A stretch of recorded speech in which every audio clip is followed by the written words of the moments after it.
सबसे पहले मैं अपने गुरु हिज ग्रेस प्रशांत गुण प्रभु जी के चरणों में कोटि कोटि नमन करता हूँ। प्रभु जी आशीर्वाद दीजिए। आपके चरणों में प्रणाम, कोटि कोटि आशीर्वाद। फिर प्रभुपाद की जय। तो ओम नमो भगवते वासुदेवाय।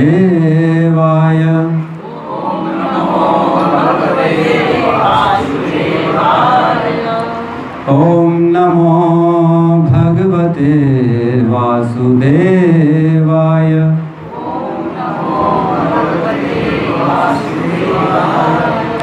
ओम नमो भगवते वासुदेवाय।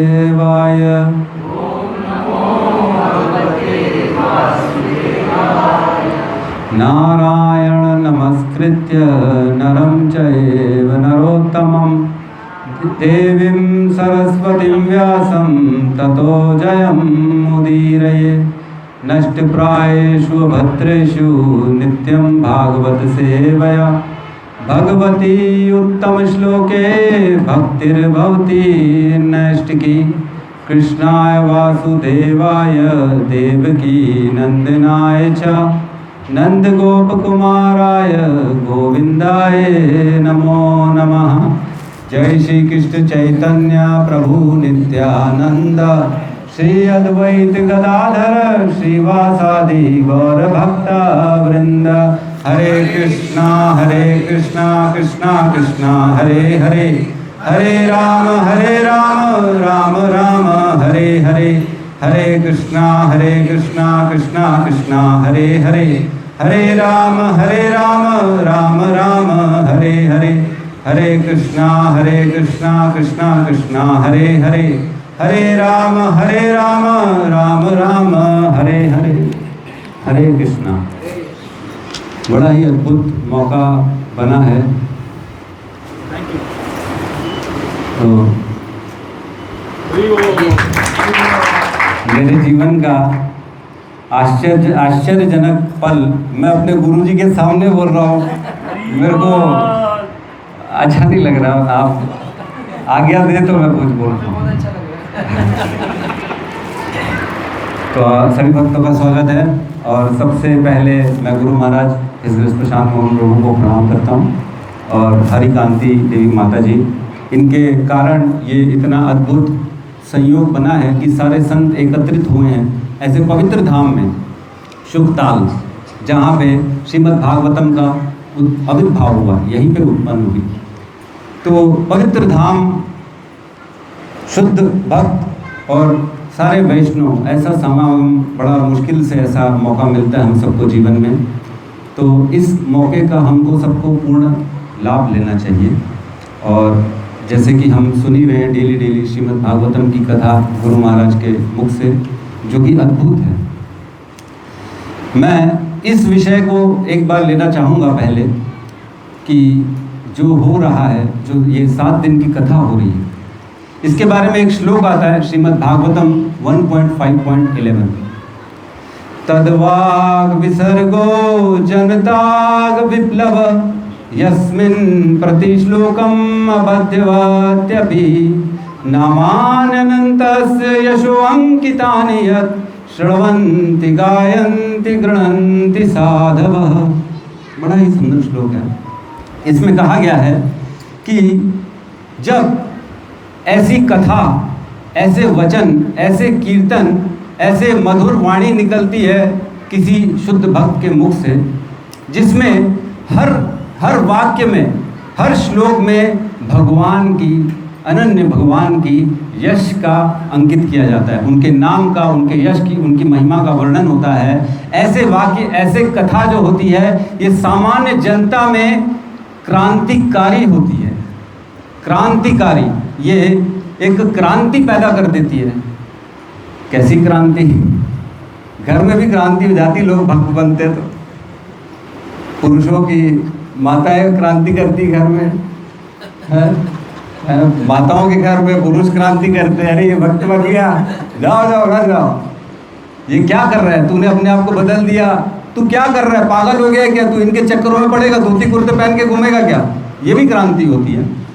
और एक क्रांति वो होती है जो देश के लिए किया था शहीद भगत सिंह ने, अन्य अन्य और भी क्रांतिकारी थे, महात्मा गांधी, वो भी क्रांति है, ये भी क्रांति है। ये कौन सी क्रांति है लेकिन भाई, यहाँ क्रांति की बात चल रही है। वहाँ तो देश को आज़ाद करा दिया था, यहाँ पे पापों से आज़ाद कराया जा रहा है हमको। हम सबको ऐसे वाक्य, ऐसे कथा, ऐसे प्रवचन के माध्यम से हमको पता ही नहीं पड़ रहा है, और हम सारे के सारे अपने अपने अनंत जन्मों के पापों से मुक्त होते जा रहे हैं। अरे पता ही नहीं पड़ रहा। ऐसी अद्भुत दिव्य है ये, दिव्य वचन है ये। तो जनताग विप्लवो, सारी जनता में जो इसको सुनता है, चाहे इसको अटेंड करता है, चाहे इसको बोलता है, उसके अंदर क्रांति आ जाती है, सारे पापों से उसका नाश हो जाता है। और क्या कहते हैं, शृण्वन्ति गायन्ति गृह्णन्ति साधवः, जो साधु होते हैं वो इसको श्रवन्ति, सुनते हैं। जब कोई बोलने वाला होता है शुद्ध भक्त, तो सुनने का काम करते हैं, और जब मौका मिलता है बोलने का तो गृह्णन्ति, वो बोलने का काम करते हैं। और जब कोई नहीं मिलता, न सुनने वाला न बोलने वाला, तो खुद ही बोलेंगे, खुद ही सुनेंगे। गृह्णन्ति साधवः।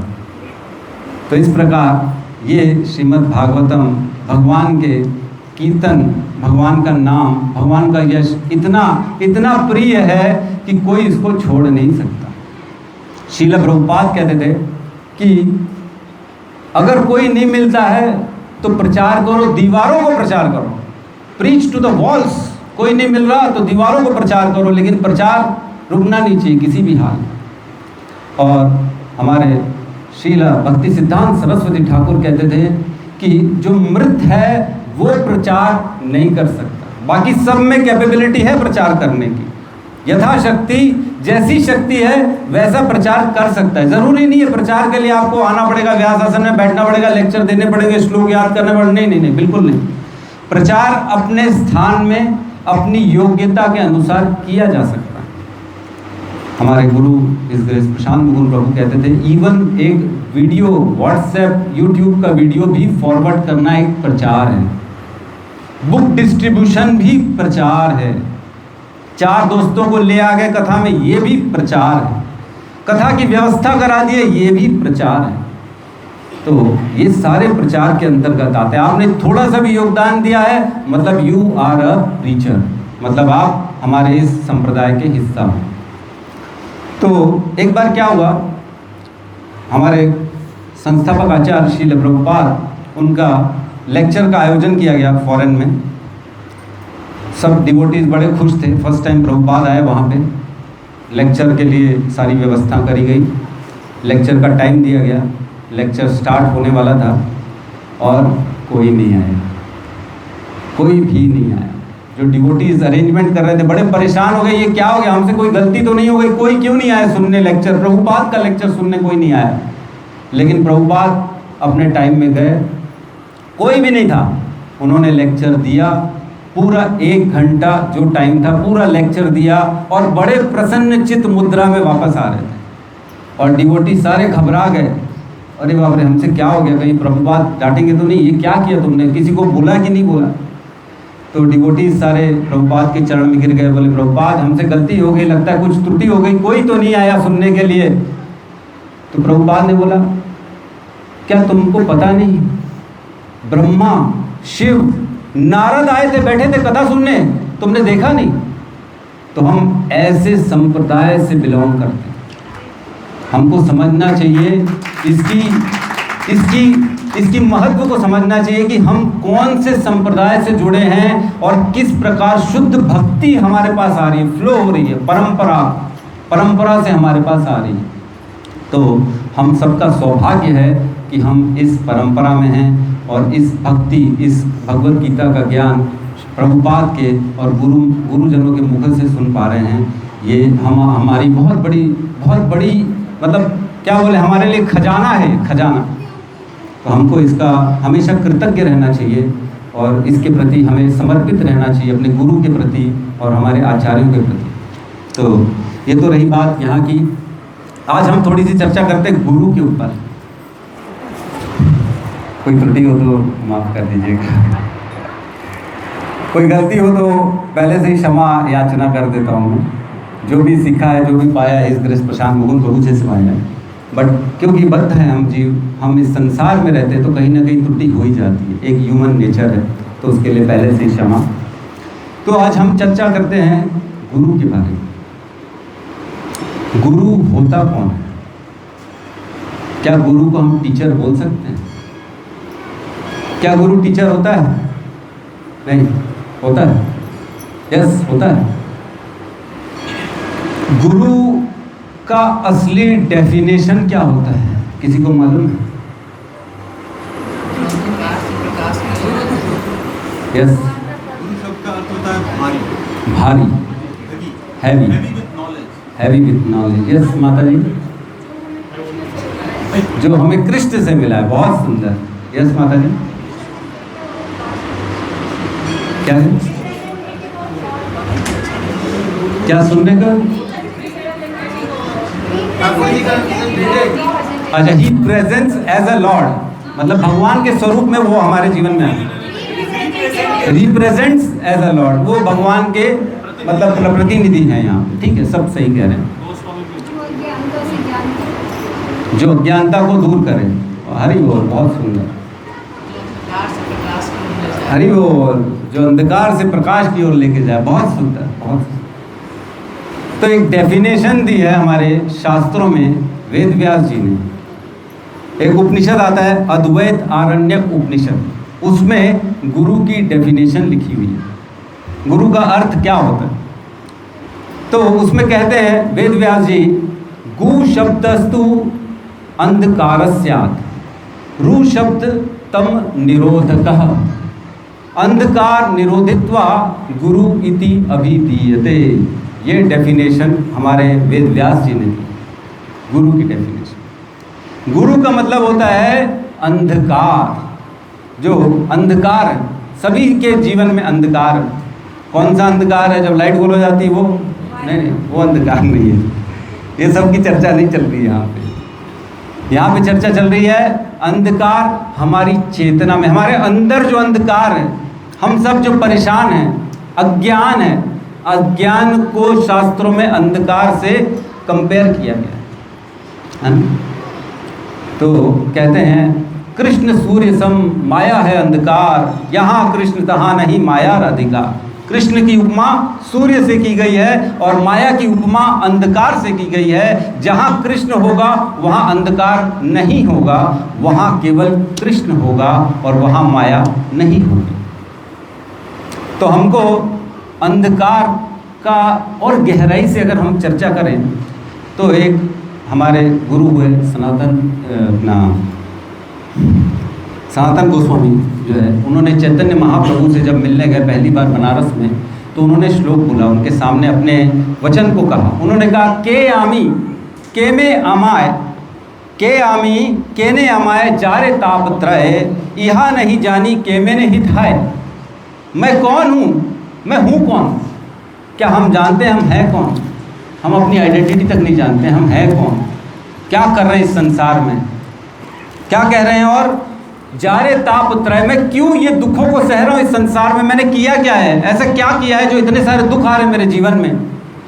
कभी शारीरिक प्रॉब्लम, कभी सामाजिक प्रॉब्लम, कभी फाइनेंशियल प्रॉब्लम, कभी सोशल प्रॉब्लम, कभी फिजिकल प्रॉब्लम। सारी तरफ से हम प्रॉब्लमों से घिरे हुए हैं इस संसार में। बट क्या कारण है इन प्रॉब्लम का? क्यों आते हैं हमारे जीवन में इतने सारे प्रॉब्लम? क्यों, आखिर क्यों? तो कहते हैं यह नहीं जानी कि मैंने हित है। जब मैं ये नहीं जानता हूँ अपने बारे में कि मैं हूँ कौन, मैं इस संसार में क्यों आया हूँ, मेरा जन्म क्यों हुआ है, ये जन्म मृत्यु के चक्कर में मैं क्यों फंसा हुआ हूँ, जन्म के पहले कहाँ था, जन्म के बाद कहाँ जाऊँगा, मेरे साथ क्या होगा, ये नहीं मालूम है, तो मैं अपने हित के बारे में कैसे जान सकता हूँ? जब मेरे को अपना स्वरूप नहीं मालूम है तो मेरा हित किस में, ये कैसे जान सकता हूँ? कोई अगर हमारे आज की डेट में व्हाट्सएप यूनिवर्सिटी जैसे हमारे गुरुजी बताते हैं, ये बहुत ज़बरदस्त फैली हुई है। ऐसे ऐसे सोशल प्लेटफॉर्म्स में ऐसे ऐसे मोटिवेशनल स्पीकर होते हैं, वो कहते हैं जीवन लगा दो, जान लगा दो, हासिल करने के लिए सुख तुम्हारे पैरों में आएगा। वो कहते सुबह शाम कर दो एक, जो हासिल करना है, जो टारगेट रखा है उसको अचीव करके छोड़ो। जब तुमको यही नहीं मालूम तुम्हारे लिए अच्छा क्या बुरा क्या है, तो हासिल करने का क्या मतलब, कोई सेंस नहीं है ना। श्रम एव ही केवलम, ऐसी जगह श्रम लगाने से कुछ नहीं होता, कुछ भी नहीं होता। हमारी क्लास होती है तो एक मेरे को बड़ा जोक याद आता है, मैं वो जोक आपको बताता हूँ। एक जंगल था, गुरु जी ने भी 2-4 बार कहा है ये। तो एक जंगल था, उस जंगल में सब जानवर अब बोर हो गए, बोले अब शेर को हम राजा नहीं एक्सेप्ट करेंगे भाई, शेर बहुत हो गया, लंबा टाइम हो गया, शेर को चेंज करो, बेकार है, किसी की सुनता नहीं, खा जाता है। तो वो बोले अब नया राजा अपन अपॉइंट करते हैं, किसको अपॉइंट करें, तो बोले बंदर को अपॉइंट करते हैं। बंदर आ जाता है बढ़िया सज धज के, मैं अब राजा बनूंगा। राजा बना देते हैं, बढ़िया ताजपोशी हो जाती है उसकी, वाह वाह हो जाती है, तालियां बजाते हैं, वाह भाई वाह, नया राजा अपॉइंट हो गया, अब शेर से बातचीत ही नहीं करना, बेकार आदमी है शेर। तो एक बार की बात हुई, फिर जंगल में सब जानवर राजा बंदर के पास आए, बोले हे बंदर राजा, नदी के पास शेर बैठा है, किसी को पानी पीने नहीं दे रहा है, वो जो जा रहा है उसको खा ले रहा है, चलो आप तो राजा हो, बचाओ हम सबको यहाँ से। तो बंदर राजा था, उसका दायित्व था प्रजा की रक्षा करना, चला जाता है।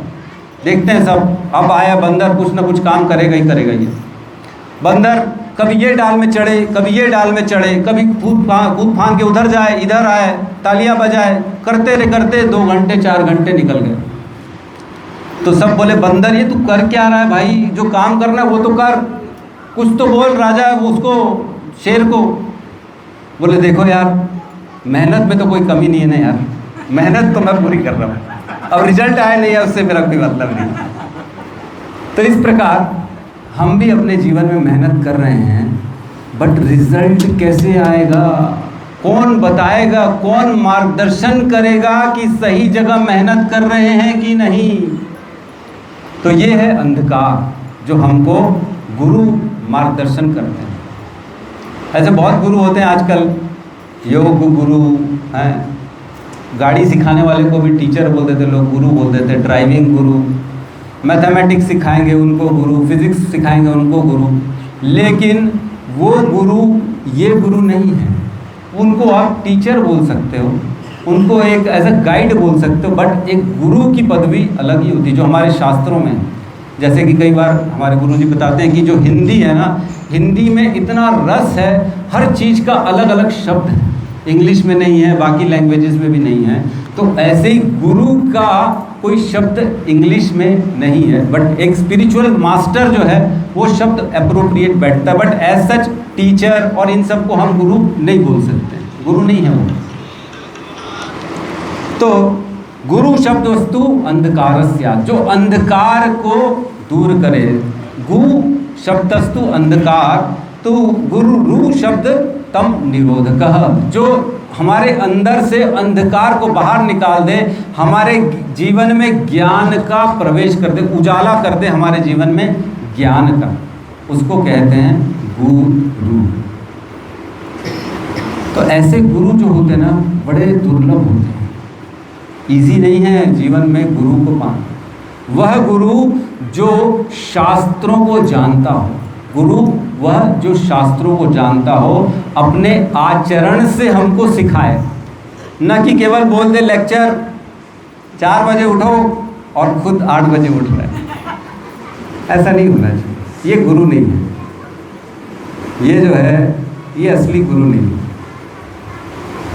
मैं तो एक बार चित्रकूट की यात्रा में गया था, पहली बार अपने जीवन की गुरु जी के साथ में, अपने बेटे, छोटे बेटे के साथ गया था। वहाँ मैंने पहली बार अपने गुरु जी की रूटीन देखी थी, क्योंकि फेस टू फेस हम इतना मिल नहीं पाए थे। ऑनलाइन ज़रूर मैंने सारी क्लासेस अटेंड कर ली थी, बट फेस टू फेस जो होता है एक साक्षात संग करना गुरु का, वो पहली बार चित्रकूट में हुआ। तब जाके मेरे को पता पड़ा ऐसा आचरण, ऐसे हैं हमारे गुरु, इतने डेडिकेटेड, जो बोलते हैं शब्दशः उसको फॉलो करते हैं। ऐसा नहीं कि जो बोलना है वो दूसरों के लिए करना मेरे को अलग है, ऐसा नहीं। जो मैं बोल रहा हूँ वो मैं भी करूँगा, वो आप सबको भी करना है। तो गुरु मतलब हु नोज द वे, कौन से रास्ते में जाना है। And who goes the way, उस रास्ते में स्वयं चलता है। And who shows the way, दूसरों को भी दिखाता है। Guru is who knows the way, shows the way, goes the way. उसी रास्ते पे चलेगा जो दिखाएगा, जो बोलेगा। ऐसा नहीं है कि कुछ अलग, मेरा अलग तुम्हारा अलग, ऐसा नहीं। तो ये हैं हमारे गुरु। तो ऐसे गुरु बड़े दुर्लभ होते हैं। डायमंड होता है, डायमंड दुर्लभ होता है, इजीली मिलता नहीं है सबको, बड़ा मुश्किल से मिलता है। तो एक बार शिव भगवान माता पार्वती को बताते हैं, बहवः गुरुवो संति शिष्य वित्ताप हारक। ऐसे बहुत से गुरु हैं हे माता पार्वती, मतलब माता तो हमारे लिए, उनके लिए नहीं है, वो माता पार्वती नहीं बोल रही, हम बोल रहे हैं माता पार्वती को। तो वो शिव जी कहते हैं, बहवः गुरुवो संति शिष्य वित्ताप हारक सद्गुरु दुर्लभम देवी शिष्य संताप हारक। ऐसे तो बहुत गुरु मिलेंगे जो वित्त हारेंगे, आपका पैसा धन लेंगे, अलग अलग से आपको शोषण करेंगे। अरे हमारा तो पंडाल करा दो, हमारा तो ये कर दो, डोनेशन दे दो, बस आप डोनेशन दो, हम यहाँ से कृपा भेजते रहेंगे। ऐसा कुछ नहीं होता है, ये सब खाली उल्लू बनाने की बातें हैं। और से हमारे गुरु जी बताते हैं, नकली गुरु लालची चेला, नरक में दोनों ठेलम ठेला। नकली गुरु है ये सब, ओरिजिनल नहीं है। ओरिजिनल माल कहाँ मिलेगा? ज्वेलरी की शॉप में ओरिजिनल डायमंड मिलेगा, बाकी जगह नहीं मिलेगा। जैसे गुरुजी ने बताया, बड़ी हंसी आई मेरे को। तो गुरु उसको बना दिए जो साड़ी बेचने आया था, फ्री में साड़ी दे गया साड़ी दे के गया तो गुरु बना दिया उसको। फिर दोबारा कभी मिले गुरु से, बोले नहीं आए नहीं बेचने दोबारा तो ये गुरु नहीं है। गुरु वो है जो हमारे संताप हारक, जो जिसको आपका उद्धार करना है, आपका हाथ पकड़ के ऊपर तक उठाएंगे, आपको शास्त्रों का ज्ञान देंगे। यह शास्त्र विधि उत्सर्ज वर्तते कामकारा, न स शास्त्र विधि न स सुखम न स सिद्धिम आपनोति न सुखाम न पराम गतिम तस्मात् शास्त्रम प्रमाणते कार्य कार्यम व्यवस्थित ज्ञात्वा शास्त्र विधान उत्तम कर्म कर तुम ई अर्हसि। उनको सब शास्त्रों का ज्ञान मालूम है, हर चीज़ मालूम है, शास्त्र में क्या लिखी है, क्या ज़रूरी है जीवन के लिए, कैसे जीवन का व्यक्ति का उद्धार हो सकता है, इसका नॉलेज है। शास्त्रों के अलावा वो कोई बात नहीं करते, शास्त्र के अनुसार अपना जीवन चलाते हैं। ये होते हैं गुरु, न कि अपने हिसाब से। आजकल कई लोग बोलते हैं, हमारे यहाँ पॉपुलर भी हो गए, हमारे रायपुर में एक गुरु हैं, बोले यार तुम कैसे इस्कॉन में ज्वाइन कर लियो, तुमको खाना भी अलाउड नहीं, पीना भी अलाउड नहीं। मैंने कहा नहीं, हमारे में अलाउड नहीं।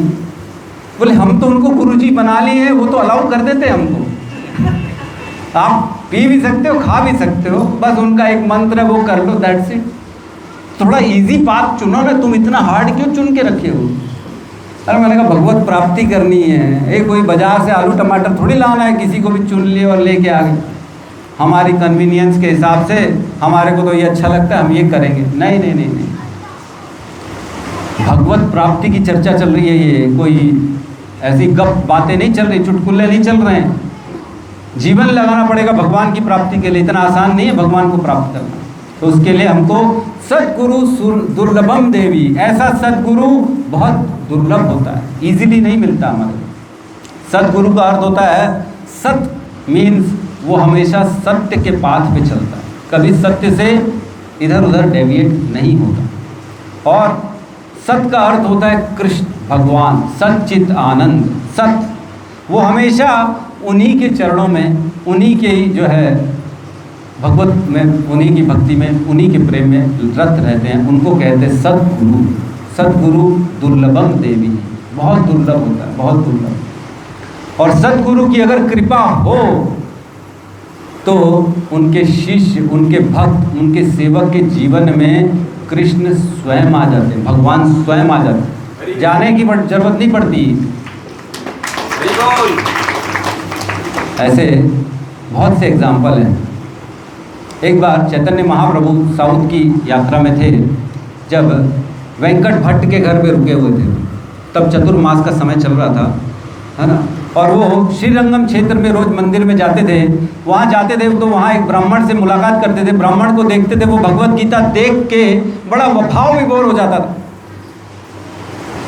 भाव विभोर हो जाता था। वो श्लोक बोलता था लेकिन उच्चारण ठीक से नहीं करता था। लोग उसका मजाक उड़ाते थे देख देख के, अरे आता नहीं है, इतना जोर जोर से यहाँ पे भगवान के मंदिर के सामने बैठ के जो है श्लोक बोलता रहता है भगवत गीता के, मजाक उड़ाते थे। जब ये देखा चैतन्य महाप्रभु ने, तो चैतन्य महाप्रभु ने उनसे जाके मुलाकात करी, उनसे जाके पूछा कि क्या बात है भाई ब्राह्मण जी, आप यहाँ क्यों बैठे हैं, क्यों भगवत गीता का पाठ कर रहे हैं। तो उन्होंने जवाब दिया, उन्होंने कहा, विप्र कहे मूर्ख आमी, शब्दार्थ ना जानी, शुद्ध अशुद्ध गीता पढ़े, गुरु आज्ञा मानी। मैं गुरु की आज्ञा मान के, भले मेरे को नहीं आता है, विप्र सारे लोग कहते हैं मूर्ख आमी, मैं तो बेवकूफ़ हूँ, मेरे को कुछ नहीं आता, और शब्दार्थ ना जानी, मेरे को समझ में भी कुछ नहीं आता, लेकिन शुद्ध अशुद्ध गीता पढ़े, मैं इस तरीके से भी नहीं पढ़ पा रहा हूँ गीता, मेरे को आता नहीं है, लेकिन मैं इसलिए पढ़ रहा हूँ बिकॉज मेरे गुरु की आज्ञा है। गुरु तो जब ये सुना चैतन्य महाप्रभु ने, तो चैतन्य महाप्रभु ने बोला, तो तुम जाके घर में भी पढ़ सकते हो, यहाँ क्यों पढ़ रहे हो, मजाक क्यों उड़ा रहे हो अपना सबके बीच में। तो बोले मेरे गुरु ने बोला है मंदिर में, प्रांगण में, भगवान के सामने। तो बोले ठीक है, जब गुरु ने ऐसा बोला है तो मन में भी पढ़ सकते हो, ताकि लोग मजाक ना उड़ाएं तुम्हारा। क्यों मजाक उड़ा रहे हैं, तुम चुपचाप अपने अंदर पढ़ लो, गुरु ने तो बोला। बोले नहीं, गुरु ने बोला है जोर से पढ़ना है, मंदिर में पढ़ना है, भगवान के सामने पढ़ना है, तो बस किसी से कोई मतलब नहीं, मजाक उड़ाए, कोई ताली बजाए, कोई निंदा करे, गाली बके, किसी से कोई लेना देना नहीं। मेरे गुरु ने बोला है तो शब्दशः मैं उसी को फॉलो करूँगा, बस बात खत्म। ये देख के चैतन्य महाप्रभु उसको कृपा दिए। चैतन्य महाप्रभु स्वयं सोचो, जो कृष्ण है वो ऐसे व्यक्ति के पास आ गए उनके ऊपर कृपा देने के लिए जो गुरु को शब्दशः फॉलो करता है। स्वयं भगवान आ जाते हैं उनके पास जो गुरु के बताए हुए मार्ग पे चलते हैं। ऐसा है, जो गुरु निष्ठ होते हैं स्वयं भगवान उनके पास आ जाते हैं। ऐसी एक सेम कथा आती है प्रभु श्री राम की। जब प्रभु श्री राम जा रहे थे वनवास के लिए, तो रास्ते में बद्रिका आश्रम में रुके थे। वहाँ पे जैसे ही प्रवेश करते आश्रम में, तो सामने सुतीक्षण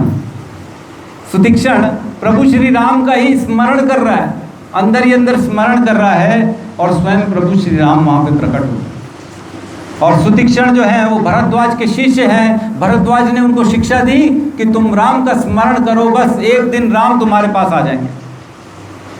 शब्दशः गुरु के आदेशों में इतना बल होता है कि भगवान वहीं आते हैं जहाँ पे शिष्य होता है उसको दर्शन देने के लिए। होता है गुरु का बल।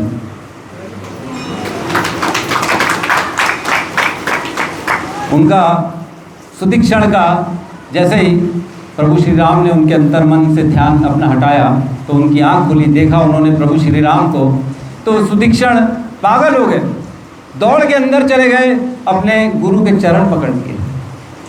लक्ष्मण जी कहते, अरे प्रभु श्री राम, ये कैसा भक्त है आपका, आप आए हो और ये दौड़ के अंदर जा रहे, ये क्या हो रहा है। तो ये विनोद की बात है कि प्रभु श्री राम ने बोला तुम शांत रहो, तुम देखो क्या हो रहा है। तो देखा तो गुरु के चरणों में शिष्य सुतीक्षण कि गुरु आपके कारण मेरे को श्री राम का दर्शन हो गया। और गुरु अपने शिष्य को पखार रहे, बोले वाह शिष्य तू पाया, तेरे जैसा शिष्य पाया तो स्वयं भगवान हमारे पास आ गए, तू भी वाह, तेरे जैसा शिष्य मिल गया तो मेरा जीवन उद्धार हो गया। दोनों प्रसन्न चित्त, और प्रभु श्री राम बाहर खड़े हुए ये स्थिति है। तो हम देखते हैं ऐसे ही एक एग्जाम्पल शबरी माता के साथ भी आता है। जैसे कल परसों ही गुरुजी ने कथा बताई थी, 10,000 सालों से शबरी माता ने प्रभु श्री राम का वेट किया, उनके नाम का चिंतन कर रही थी, और 10,000 साल बाद प्रभु श्री राम ढूंढते ढूंढते ढूंढते शबरी माता के द्वार तक पहुंच गए उनको दर्शन देने के लिए। ये होता है गुरु की महिमा। मतंग ऋषि ने बोला था आप बस स्मरण करो, आप भगवान का नाम लो, स्वयं प्रभु श्री राम आपके पास आएंगे आपको दर्शन देने के लिए। तो प्रभु श्री राम आ गए। जैसे गुरु का आदेश शब्दशः बस उसको फॉलो करना, ऐसा नहीं गुरु ने बोला और हम कुछ और कर रहे, गुरु के सामने कुछ और पीछे कुछ और, वो सब नहीं। ये सब दिव्य बातें हैं, दिव्य स्तर पे ये सब होता है। भगवान तो हर किसी के हृदय में परमात्मा के स्वरूप में है, वो सब देखते हैं कौन कितना फॉलो कर रहा है कितना नहीं कर रहा है, उस हिसाब से उसको कृपा मिलती है। ये यथा माम प्रपद्येतांस तथा भजाम्य हम मम वर्तम अनुवर्तते मनुष्य पार्थ सर्वशः।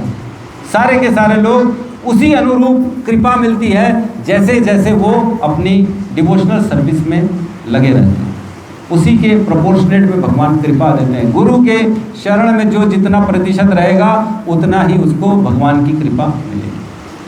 तो माता जी ने एकदम ठीक कहा, गुरु इस संसार में कृष्ण का प्रतिनिधित्व करते हैं, इसमें कोई शक नहीं।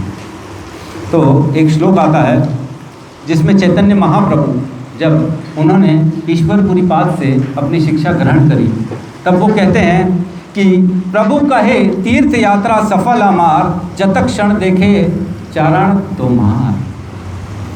मेरी तीर्थ यात्रा तो तभी सफल होगी जब मैं गुरु के चरणों को दर्शन करूंगा, अदरवाइज सफल नहीं होगा।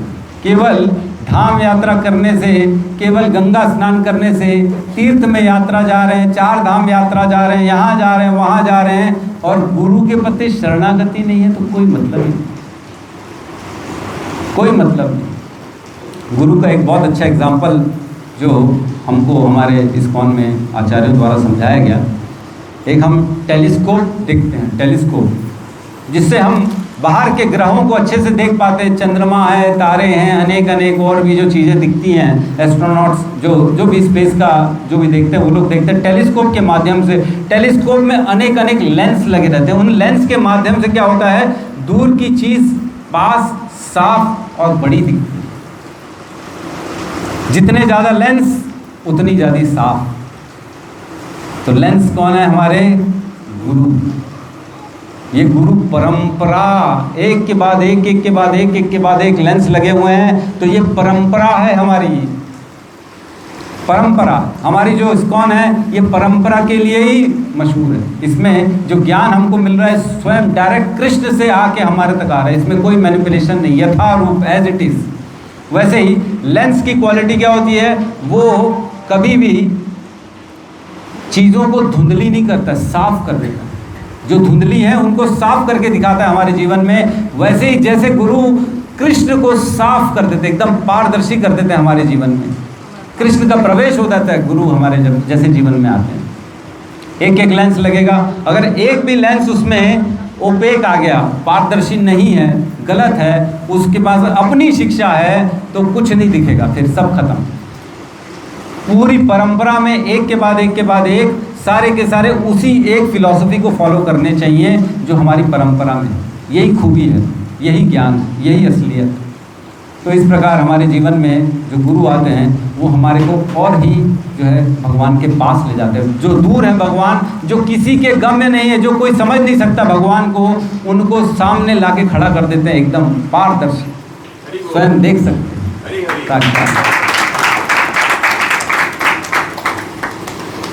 तो गुरु की सेवा कैसे करनी चाहिए। हमारे एक आचार्य हुए श्रीला नरोत्तम दास ठाकुर। नरोत्तम दास ठाकुर वो एक राजा के पुत्र थे। राजा कृष्णानंद दत्त वो उनके पिता थे, जो कि राजा थे। राजा के पुत्र हुए हमारे गुरु नरोत्तम दास ठाकुर, श्रीला नरोत्तम दास ठाकुर। उन्होंने संकल्प लिया कि मैं दीक्षा लूँगा तो स्वामी लोकनाथ स्वामी महाराज से लूँगा। और लोकनाथ स्वामी महाराज बोले मैं किसी को दीक्षा दूंगा नहीं। बड़ा विडंबना हो गई, बोले क्या करें। तो नरोत्तम दास ठाकुर ने उनकी सेवा करना प्रारंभ किया। ऐसी सेवा जो शायद ही कोई करे। उन्होंने देखा मेरे गुरु मुझे सामने आने नहीं दे रहे हैं, मेरे से सेवा ले नहीं रहे हैं, मेरे को दीक्षा दे नहीं रहे हैं, मैं क्या करूं। तो पहले के ज़माने में बाहर जाया करते थे मलमूत्र त्याग करने के लिए, बाहर जंगलों में। तो जहाँ लोकनाथ स्वामी महाराज जाते थे मल त्यागने, वहाँ पे फिर लोग न उनके नरोत्तम दास ठाकुर जाते थे, वो जगह को साफ करते थे रोज रोज एवरी डे। उनका मल, उनका स्थान पूरा पवित्र करते थे, फूल वर्षा करते थे, ताकि मेरे गुरुजी आए तो उनको पवित्र स्थान मिले, गंदा स्थान नहीं होना चाहिए। रोज जाए लोकनाथ स्वामी महाराज देखे ये क्या हो रहा है, इतना साफ, इतना वातावरण यहाँ का अच्छा कैसे है, जबकि वो मलमूत्र त्याग करने जाते थे। कल का होना चाहिए, परसों का होना चाहिए, लेकिन होता ही नहीं था, साफ एकदम शुद्ध। ऐसे वो काफ़ी समय तक ऐसा चला। जब उनको पता पड़ा, उन्होंने देखा, उनको पता पड़ा कि ये कार्य जो है नरोत्तम दास ठाकुर के द्वारा किया जा रहा है, तब वो भाव विभोर हो गए और फिर उन्होंने उनको दीक्षा दी। इस प्रकार हमारे गुरु में श्री नरोत्तम दास ठाकुर आए और उन्होंने ज़बरदस्त प्रीचिंग की, बहुत सारे उन्होंने ग्रंथ लिखे और बहुत सी टीकाएँ लिखी अलग अलग प्रकार की। तो ऐसी सेवा होती है, ये सिखाया जाता है हमको इस्कॉन में। कल जैसे गुरुजी बोल रहे थे कि जिस दिन शिष्य गुरुजी के कमर में हाथ में डाल ले, उनके समान बैठ जाए, उस दिन वे संबंध खत्म है, पता ही नहीं पड़ेगा हमको। ये सारी चीज़ें जो होती हैं डिवाइन लेवल पे होती हैं, हमको पता ही नहीं पड़ेगा कब वो संबंध टूट गया, कब ज्ञान आना बंद हो गया, कब कृपा मिलना बंद हो गई, कब हमारा पथ भ्रष्ट हो गया, कब हम भटक गए, ये पता ही नहीं पड़ेगा, लेकिन हो जाएगा जिस दिन ये भाव आ जाएगा। तो हमको हमारे गुरु के प्रति हमेशा ऐसा भाव रखना चाहिए। और इसमें एक चीज़ और है कि हमको ऐसे गुरु के प्रति हमेशा शरणागति, सरेंडर की भावना रखनी चाहिए। कहते हैं इंग्लिश में surrender with intelligence, don't surrender intelligence. तो हमको सरेंडर विथ इंटेलिजेंस, बुद्धि के साथ में शरणागति करनी है, ना कि बुद्धि को ही शरण में दे देना है। फिर तो सुनना ही नहीं, समझना ही नहीं, गुरु क्या बोल रहे हैं वही बस कर रहे हैं, समझ ही नहीं रहे, शास्त्र के विपरीत जा रहे हैं काम करने। गुरु तुम्हारा सही मार्ग पे नहीं है, तुम उसको बस खाली बुद्धि दे के बैठे हो, जो मेरे गुरु बोलेंगे मैं वो करूँगा, ऐसा नहीं। आपको शास्त्र, गुरु साधु शास्त्र, ये तीनों जो होती है एक अलाइनमेंट में होता है, तीनों में कोई भी डेविएशन नहीं होता। जो गुरु बोल रहा है वही शास्त्र में है, जो शास्त्र में है वही साधु बोल रहा है, इसलिए तीनों में एक ही अलाइनमेंट है। कोई भी अगर इससे बाहर की बात कर रहा है मतलब वो परंपरा में नहीं है और वो गलत बोल रहा है, उसको फॉलो करने की ज़रूरत नहीं है। ये हमको यहाँ से सीखना चाहिए, हमारे इस्कॉन से सीखना चाहिए। एक श्लोक आता है, उसमें कहते हैं केशवम पतितः दृष्ट्वा द्रोण हर्षम उपादयतः कौरव सर्वे रुदंती हा हा केशव, हा हा केशव। ये कथा सुनी है सबने? माता जी मुस्कुरा रही है, सुनी है तो सुना। इसमें कह रहे केशवम पतितः दृष्ट्वा, मीन्स कृष्ण रथ से गिर गए। कृष्ण केशव पतितम दृष्ट्वा, रथ से गिर गए। द्रोण हर्षम उपादेत, द्रोण जो थे वो बड़े प्रसन्न हो गए। और क्या कह रहे हैं आगे, कौरवा सर्वे रुदंती, सारे कौरव रोने लगे, हा हा केशव, हा हा केशव। ये क्या हो गया, ये क्या हो गया? ये कथा सुनी है क्या सबने? नहीं सुनी है? किसी ने नहीं सुनी है? माता जी ने सुनी, आपने भी सुनी है? ऐसा हुआ था?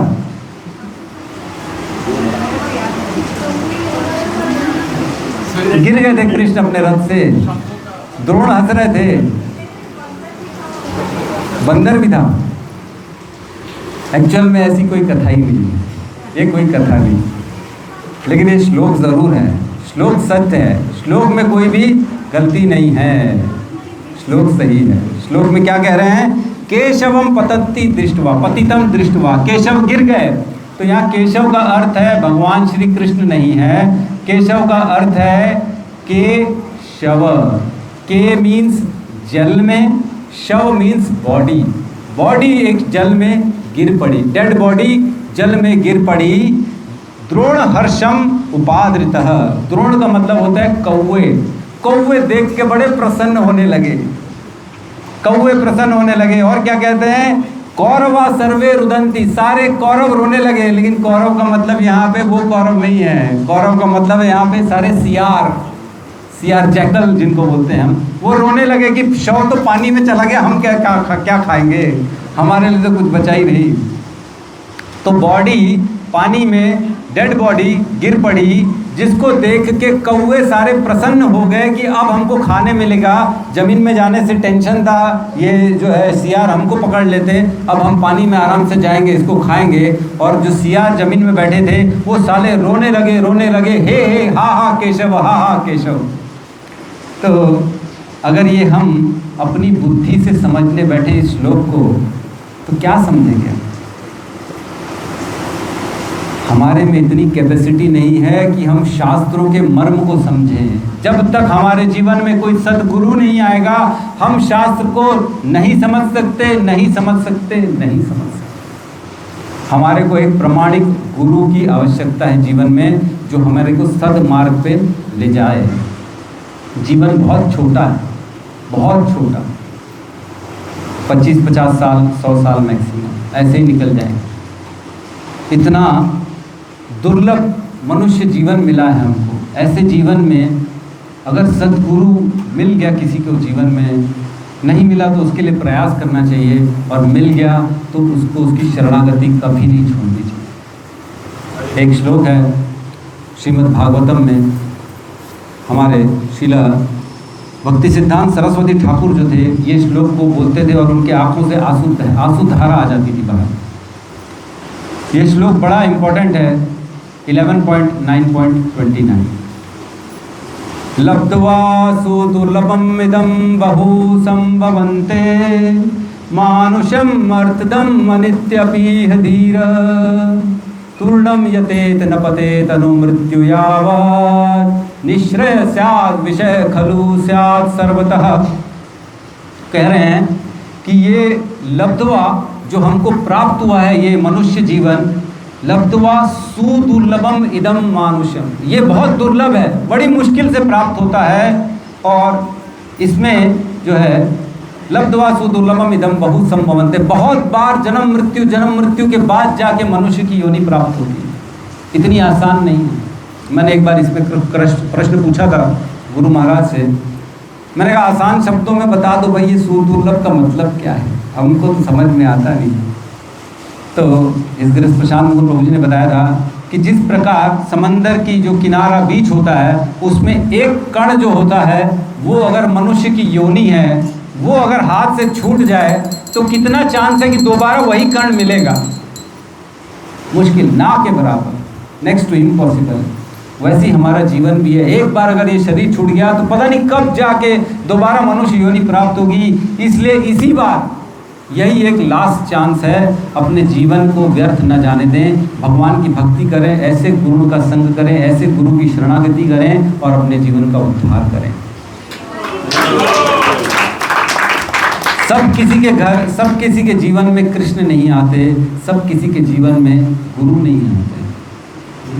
बहुत सब भटक रहे हैं इस संसार में, 14 लोकों में, है ना, अनेक जन्मों में, अनेक योनियों में हम घूम के आए हैं, लेकिन अब फाइनली आके मनुष्य योनि मिली है। और ऐसे दुर्लभ सुदुर्लभ जो है गुरु, सदगुरु हमारे जीवन में आए हैं। तो ऐसे गुरु और ऐसे कृष्ण और ऐसे शास्त्रों का, ऐसे इस्कॉन का, इतनी सुंदर संप्रदाय का हमको कभी भी साथ नहीं छोड़ना चाहिए। हमको इनको फॉलो करना चाहिए, जो बोले यथा रूप शब्दशः उसको फॉलो करें, ताकि हम अपने जीवन का उद्धार कर सकें। एक बात बताइए, सब जानते हैं वेद व्यास जी भगवान के शक्ति आवेश अवतार हुए हैं, और भगवान बुद्ध भी भगवान के अवतार हैं, दोनों अवतार हैं। तीसरे अध्याय में दोनों का वर्णन है। तो हम बुद्ध की शिक्षा क्यों नहीं फॉलो करते हैं? कौन बताएगा? वेद व्यास के तो सारे ग्रंथ पढ़ लेते हो, याद भी कर लेते हो, सब चीज़ सुनते भी हो, बुद्ध जी के क्यों नहीं फॉलो करते हैं? भागवत भक्ति नहीं थी उसमें। यस, और कोई बताना चाहेगा?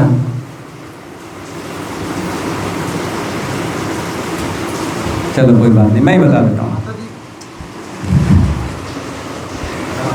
तो हम वेद व्यास को फॉलो करते हैं यथारूप, लेकिन बुद्ध को फॉलो नहीं करते हैं, क्योंकि वेद व्यास खुद स्वयं अपने गुरु को फॉलो करते थे। उन्होंने अपना ज्ञान प्राप्त किया गुरु के माध्यम से, लेकिन बुद्ध जी उनके पास गुरु नहीं थे, उनको तो पेड़ के नीचे बैठ के पूरा ज्ञान आ गया था। लेकिन जो गुरु निष्ठ नहीं है, जो गुरु की सेवा नहीं करता, उसको हम फॉलो नहीं करते। जिसने सही मायने में अपने गुरु को फॉलो किया, वही आगे चल के एक प्रमाणिक गुरु बन सकता है।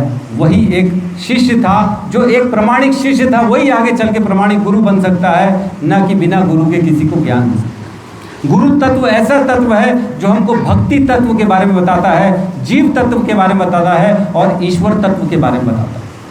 गुरु तत्व के बिना हम कोई भी ज्ञान अपने आप से हासिल नहीं कर सकते। हम क्या कर रहे हैं, जीव का क्या काम है, क्या कर रहे हैं संसार में, कौन बताएगा? जब तक गुरु नहीं बताएंगे हमको नहीं समझ में आएगा।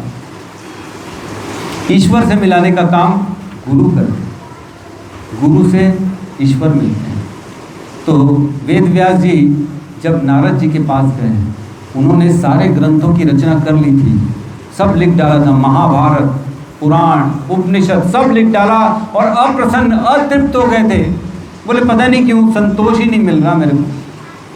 तब जब नारद जी आए उनके जीवन में, तब नारद जी की जब शरणागति करी, तब जाके ग्रंथराज श्रीमद् भागवतम आया इस संसार में। गुरु के पास गुरु की शरणागति करी, तब जाके ग्रंथराज श्रीमद् भागवतम का उद्गम हुआ। अदरवाइज ग्रंथराज था ही नहीं कोई। गुरु की शरणागति करेंगे तब हर काम बड़ा ही अच्छा हो जाता है, उसमें ख्याति आ जाती है, उसमें कृपा आ जाती है, उसमें कृष्ण की कृपा आ जाती है। तो इस प्रकार हमको गुरु के चरण में रहना चाहिए। भगवत गीता में स्वयं भगवान भी कहते हैं कि तद विधि प्रणिपातेन परिप्रश्नेन सेवये उपदेशन्ति ते ज्ञानम ज्ञानिनाम तत्वदर्शिनाः। वो आपको ज्ञान देंगे, आप उनकी शरण में जाइए, जिन्होंने स्वयं भगवान का दर्शन किया है, उनकी सेवा करिए, उनसे प्रश्न करिए, तब आपको वो कृष्ण का ज्ञान प्रदान करेंगे, जो स्वयं भगवान को तत्व से जानते। ऐसे ही नहीं है तत्व का ज्ञान, भगवान का पता करना। कितनी गूढ़ बातें बताते हैं हमारे गुरुजी। हम एक एक नोट करते रहते, ऐसे रजिस्टर भर जाते घर में, लिखते मेरे घर में बोलते, मेरे बच्चे बोलते मेरे घर में, पापा आपकी पढ़ाई हो गई क्या आज की? मेरी बेटी चिंता करती है, आज शाम को बाहर जाना है तो पापा की पढ़ाई टाइम से हो जानी चाहिए, तब हम बाहर जा पाएंगे, नहीं तो नहीं जा पाएंगे। तो नोट्स बनाने में बड़ा टाइम लग जाता है, क्योंकि ये बहुत गूढ़ी बातें, और हम बद्ध अवस्था में, हमारी बुद्धि इतनी काम नहीं करती है, हम पकड़ नहीं पाते। लिखेंगे तब थोड़ा थोड़ा कभी कभी पलट के देखेंगे तो ध्यान आ जाएगा, अदरवाइज तो सब बाउंस बैक हो जाएगा, हमारे कुछ नहीं मिलने वाला। ठीक है, कृपा होनी चाहिए हमारे पास। तो इस यहाँ पे जो है हमारे महात्मा प्रिय प्रभु का इशारा हो गया है, कौन बनेगा कृष्ण भक्त। ठीक है, तो यहाँ पे मैं सबसे आशा करता हूँ और विनम्र निवेदन करता हूँ, मेरी बात सबको जो है कहीं खराब लगी तो उसके लिए कोटि कोटि आपको क्षमा, और मेरे गुरु को प्रणाम।